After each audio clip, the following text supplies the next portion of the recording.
back to the Proverbs 31 Boss podcast. And usually you're used to seeing me here by myself, but today I am bringing my handsome husband. Special Yes, guest. a special guest today because this is the first episode of the new year of 2024. And I wanted to bring him on here so we can talk about embracing change, because that is something that we have had to do literally over the last few months or so. I don't know what your 2023 was like, but ours was a very challenging year, as a couple, as a family, um, as a businesswoman. It was a challenge for me. It was a lot of pivoting, a lot of really seeing what's going on and not ignoring it, and also adjusting to bring the change about. And so, um, thought it was really fitting. You guys always hear me talk about what I'm doing in my life and how things are happening, but I am married. And so when you're married and God is shifting things, He's not just shifting the one person, He is shifting the family. And so, how have you felt about, coming into this new year and all of the changes that we have had to endure, and all the adjustments that we've had to make even in 2023 to get to this point? I feel that the change is important, right? Yeah.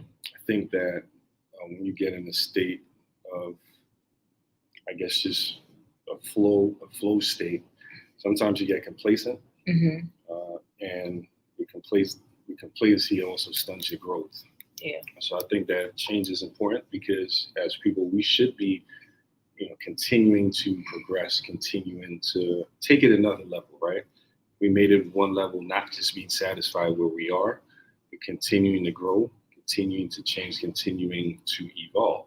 Yeah. Because if you look at how you were 5 years, 10 years ago versus who you are now, Yeah. that the now should not be the same as 10 years ago. You should continue to evolve, continue to mature, continue to learn, continue to grow.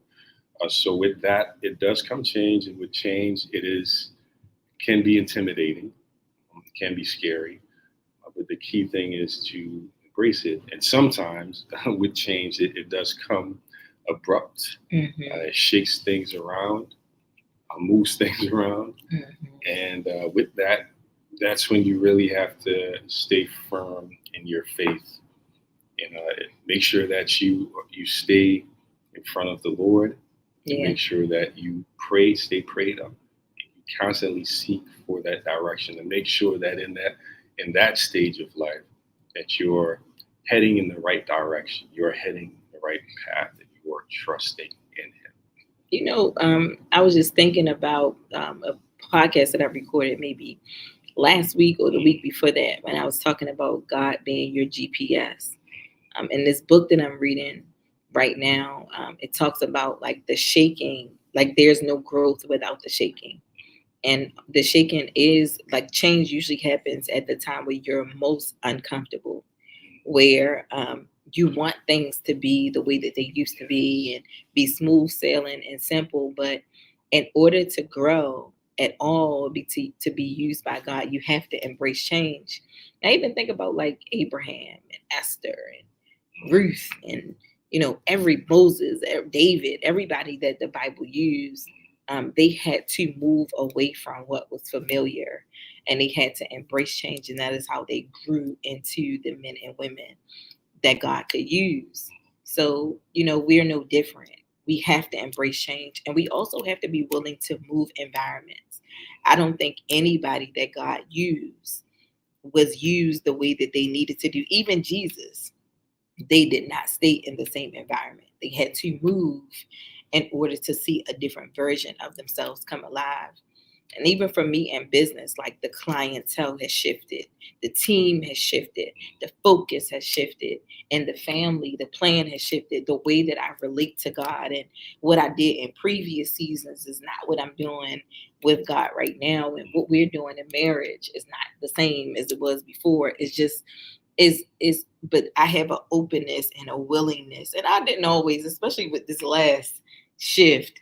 At first, I was just completely. It's just like that don't even make no sense. Why would we even do that? But just the trusting in God being your GPS is literally like when you drive somewhere and you're using your GPS, even though you've been there before, you might have been to that destination before, you put your GPS on to make sure that you bypass detours and traffic and things like that. And so in this season, I feel like although I know where the destination may be, like the GPS is so important because I don't know what environments or elements or traffic jams or pullovers or whatever is going to happen in order to get there. So just being open to him being the GPS and not really questioning the turns, you know? That's the key, is being open to him, being a GPS, leaning not onto your own understanding, right?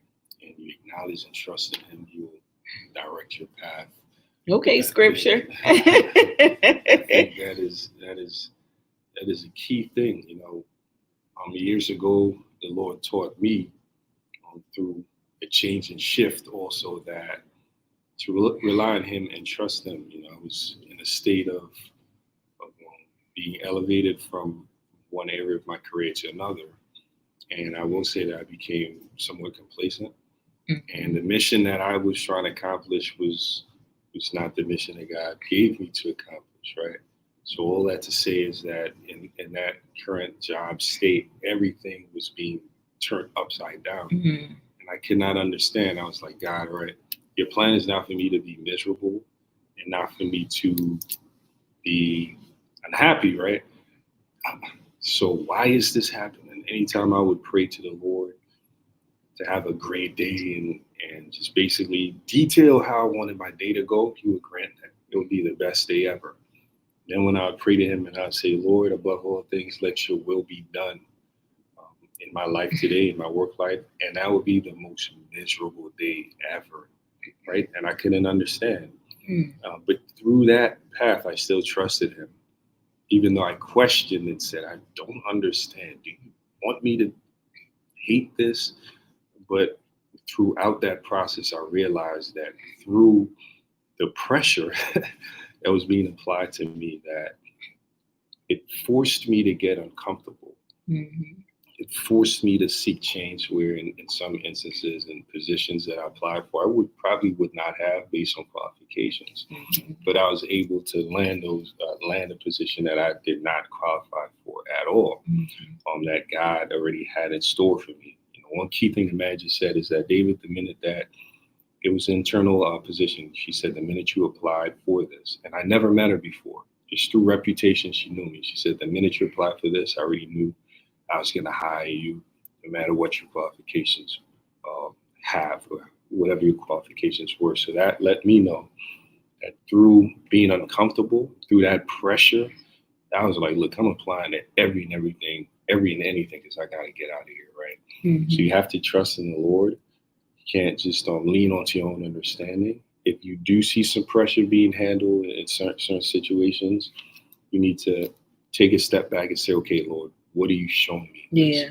Am I out of season here?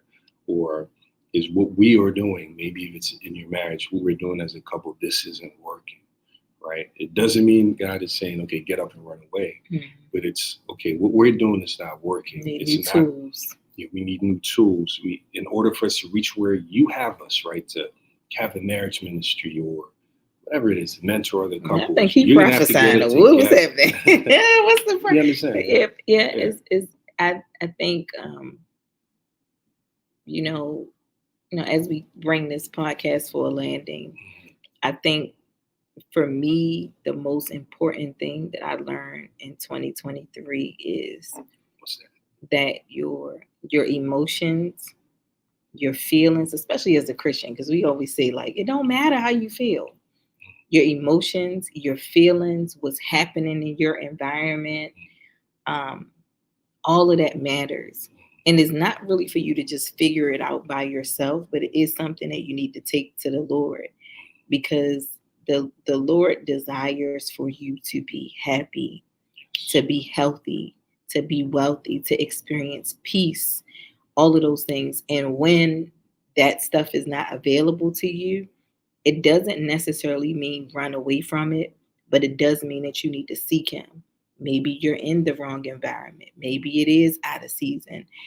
Me particularly, I had a situation where I had a certain level of clients that I used to love to work with, and they started to irritate me. Just being honest, I didn't really have the oil for that specific group. And so that doesn't mean that I needed to just throw the whole business away. It just meant that there was a pivot.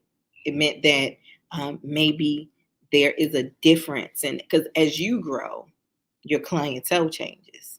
And so, the things that I wanted, the people I wanted to work with 5 years ago are not necessarily the same people I will work with in the same capacity this year. Not that I'm not for this woman, but it's a different stage of that woman because I am at a different stage. And so it really is a time to look at your emotions, look at your feelings, look at how you're responding, look at your environment. It may be comfortable, but is it in alignment in this season with where God is taking you and what he wants to do in your life? And if it is not, this is the time to seek, and this is the time to trust and to be okay with being uncomfortable. And the first step that we did was to fast. We fasted for God to show us what paths were for us, because there are many paths that you can take that are the permissive will of God, but the perfect will of God is the path that is carved out for you. And I'll just say this: it's 2024. You could have been born in slavery time. You could have been born in during World War I. You could have been born in the Great Depression. You could have been born before slavery time, but you were born at such a time as this.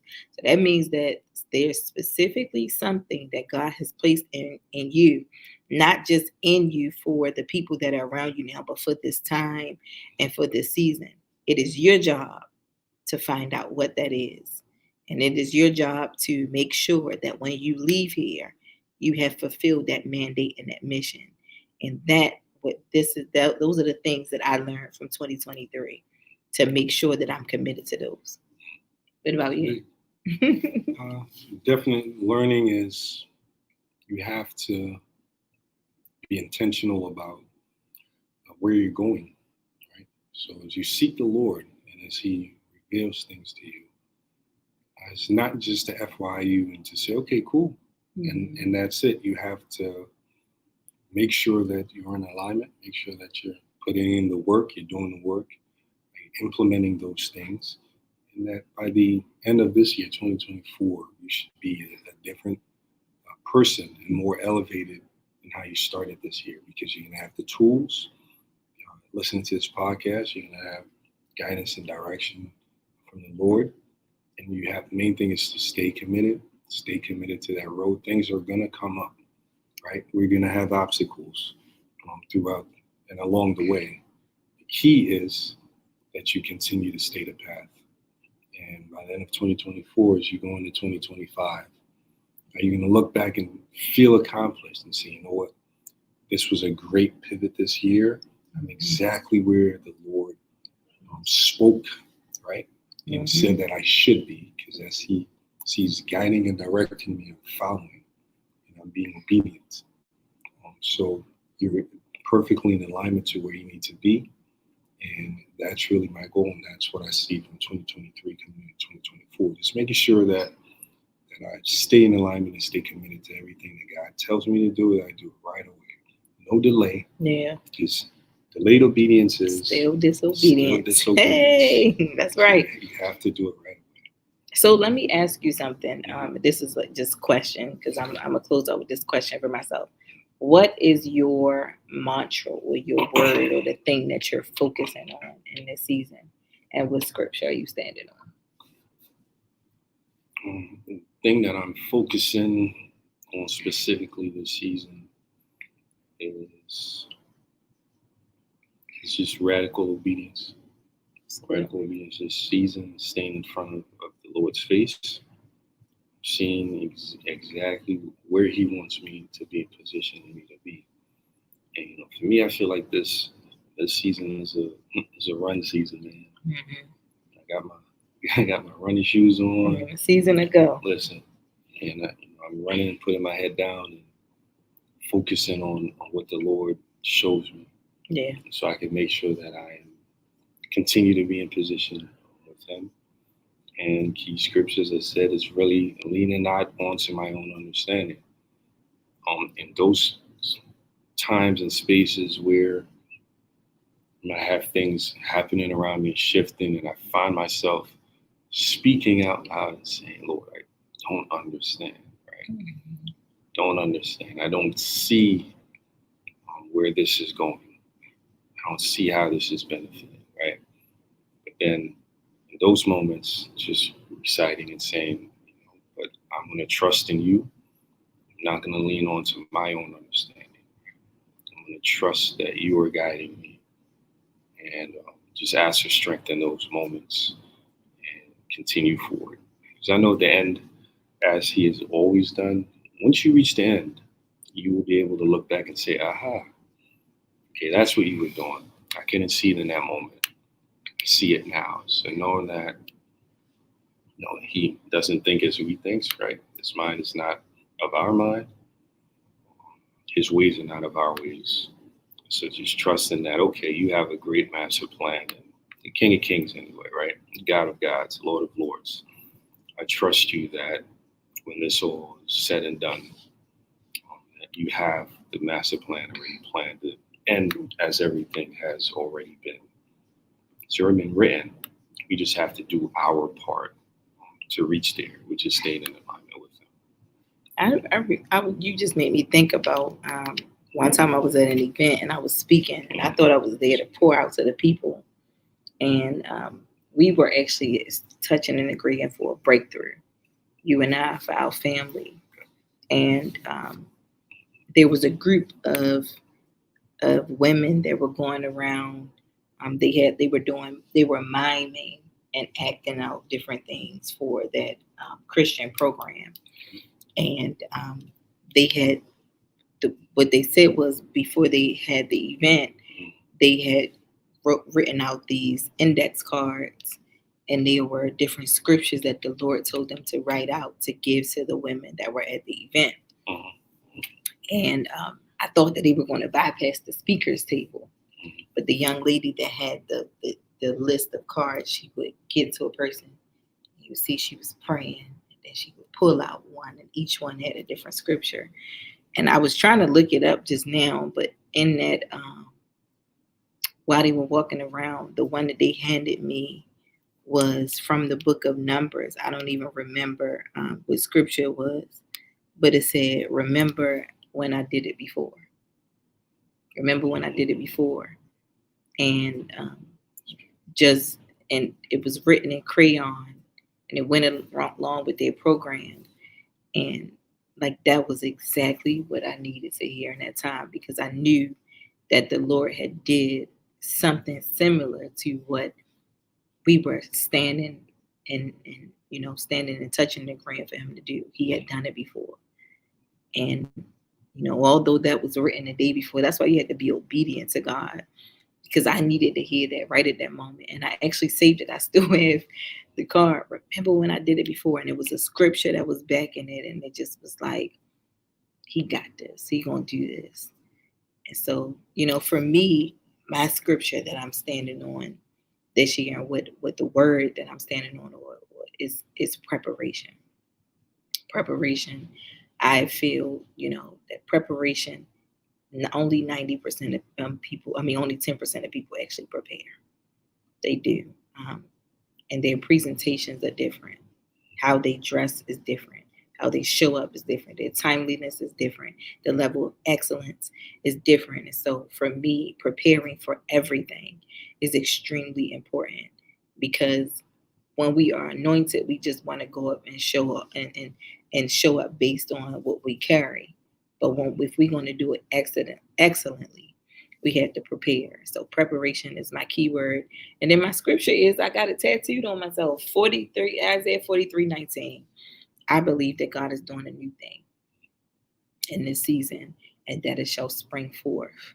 And that He's going to create rivers in the desert. So he's going to cause the earth to respond in a way that is not even its character to respond in. As long as I'm in position, as long as I'm prepared. So um, those are the things that I'm standing on for this year. You know, guys, if you don't have a mantra for the year, and if you don't have a scripture that you're standing on, my suggestion would be to get in God's face. We are a kingdom people, and know everything is not super spiritual. But if you are a kingdom woman or a kingdom man, you need to go and talk to the manufacturer about what kind of year this is going to be and how you need to get ready. And so I would suggest that you begin to read your word, that you begin to spend time with God, even if it's 10 minutes a day, even if you've been doing it for a while and you got away from it. You know, the Lord orders his children's steps. And so you should not be taking steps if you haven't tapped into the GPS. And if you are in a place where you're not really able to hear, maybe it's time to turn your plate down. Fast for 3 days, fast for 1 day. Do something to make sure that you hear your Father, because you're going to need him to navigate through this season that the world is going through and these changes that you are going through. And you cannot just rely on what you're seeing on the news or what your business coach is telling you, or what your friends are saying. You need your Father to share something with you. You got something? I ain't seen my mantra, but it's something I throw out there. What do I always say? What? Oh, no. What did God say? Oh, this the famous. That's how he responds to me when I don't want to do stuff. It's a mantra that if you ever doubt yourself, if you ever feel that you're not equipped, if you ever feel that you don't have the tools, right? You can't see a way out.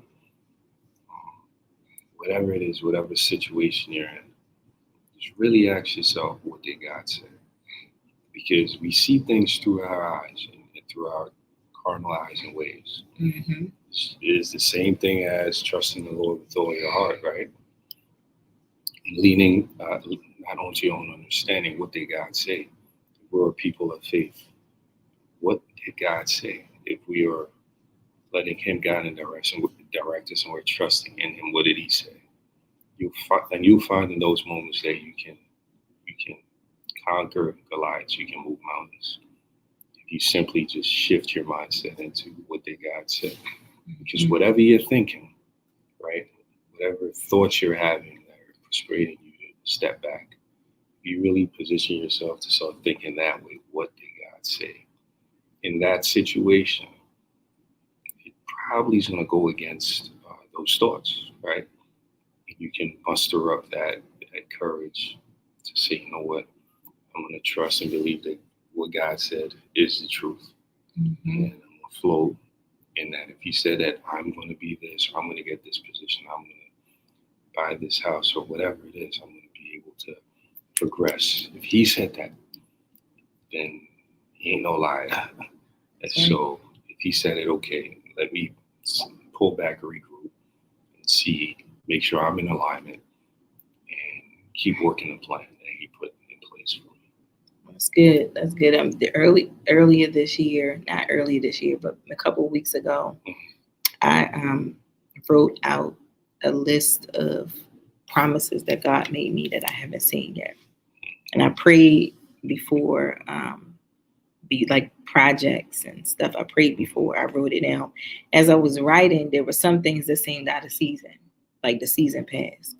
But when I first started the list, the first few things that came to my heart, man, those were things that it's like I knew that God wanted to bring to pass. I may have forgotten about them. So maybe that's something that you bring before the Lord too.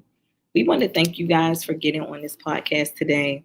It was really just a conversation that we need to have sometimes, a real conversation as we're, thinking about being believers, embracing change and adjusting. And it's often not just what you're doing that matters, but how you do it, how you embrace it, how you adjust to it. And, a lot of times God is that shaking is something that allows God to bring new character out of us.